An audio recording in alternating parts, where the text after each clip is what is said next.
مرحبا بكم في قناة أوسفود. ريال مدريد ينثر سحره أمام مايوركا برباعية استعراضية.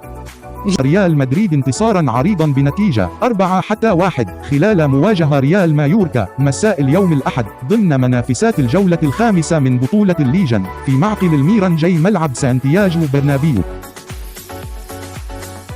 سجل أهداف ريال مدريد في فالفيردي في الدقيقة 45 3، فينيسيوس جونيور 72، رودريجو 89 وأنطونيو روديجر 90 3، بينما سجل هدف ريال مايوركا الوحيد في دات موريكي في الدقيقة 35.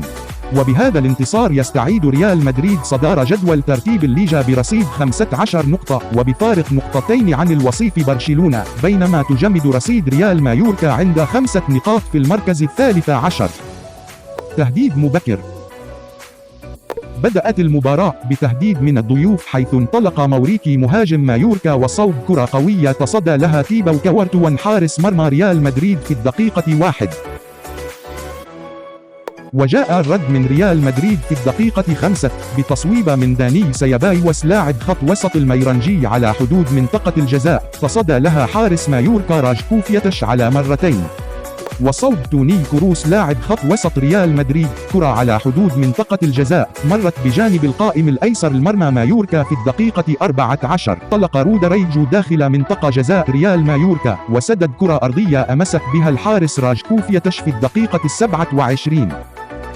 ونجح في دات موريكي لاعب ريال مايوركا في تسجيل هدف تقدم لفريقه في الدقيقة 35، فمن ركلة حرة غير مباشرة نفذها لي، حيث أرسل كرة عرضية مقوسة داخل المنطقة ليرتقي موريكي ويسدد بالرأس في شباك كورتو.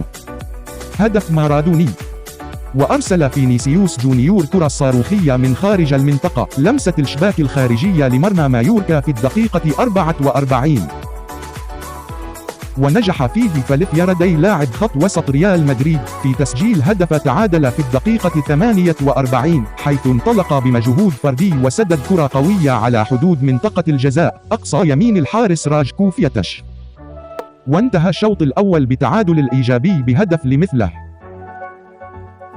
ومع بداية الشوط الثاني صوب لوكاس فاسكيز اللاعب ريال مدريد كرة قوية مرت بجانب القائم الأيمن المرمى ريال مايوركا في الدقيقة 61.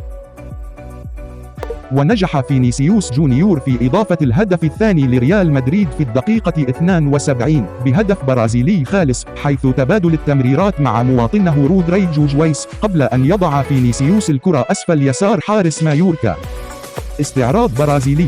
وسيطر ريال مدريد بشكل كامل على الكرة، وعلى الجانب الآخر كانت الصلابة الدفاعية لمايوركا الذي أعاق لاعب الميرانجي من تهديد مرماه، لكن نجح البرازيلي رودريجو في إضافة الهدف الثالث بمجهود فردي مميز. وانطلق البرازيلي الشاب من جديد وتلاعب بدفاع مايوركا قبل أن يسدد الكرة على يمين الحارس راجكوفيتش في الدقيقة 89. ولم تنته حفل أهداف الملكي عند هذا الحد، فمن ركلة حرة نفذها توني كروس من خارج المنطقة وصلت للمدافع أنطونيو روديجر ليسجلها براسية قوية ويضيف الهدف الرابع في الدقيقة 90 3 ويؤمن نقاط 3 للملكي. مرحبا بكم في قناة أوسفود.